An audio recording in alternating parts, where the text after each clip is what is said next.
سیومی ایولی соли равон ба Тоҷикистон 2,551,000 вояи ваксинаи зидди бемории сурхче ворид карда шудааст. Дар ин хусус Амид Хувар бо истинод ба Маркази матбуоти Вазорати тандурустӣ ва ҳифзи иҷтимоии аҳолии Ҷумҳурии Тоҷикистон хабар медиҳад. Вазорати тандурустӣ ва ҳифзи иҷтимоии аҳолӣ нақша дорад, ки байни кӯдакони аз 6 моҳа то 15 солаки 2,633,054 нафарро ташкил медиҳанд маъракаи ваксинагузаронӣ зидди бемории сурхчаро гузаронанд. Ногуфта намонад, ки аз 27 феврали соли 2021 бо қарори ҳукумати Ҷумҳурии Тоҷикистон барномаи миллии иммунопрофилактика дар Ҷумҳурии Тоҷикистон барои солҳои 2021-2025 қабул гардидааст. Барномаи мазкур бо мақсади таъмини амнияти санитариву эпидемиологии аҳолии мамлакат, пешгирии пайдоиши паҳншавии бемориҳои сироятӣ ба воситаи иммунизатсия идорашаванда, устувор нигоҳ доштани мақоми давлатии озод аз бемории фалаҷ ва баланд бардоштани дастрасии сифатнокӣ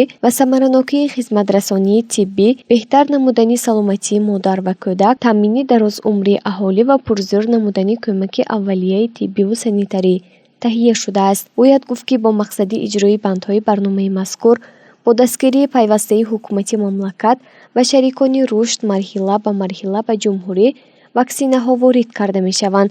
Дар 6 моҳи соли 2023 ба Ҷумҳурии Тоҷикистон 2,430,000 вояи ваксинаҳои гуногун баҳри пешгирии бемориҳои сироятӣ ба воситаи иммунизатсия идорашаванда ворид карда шудаанд.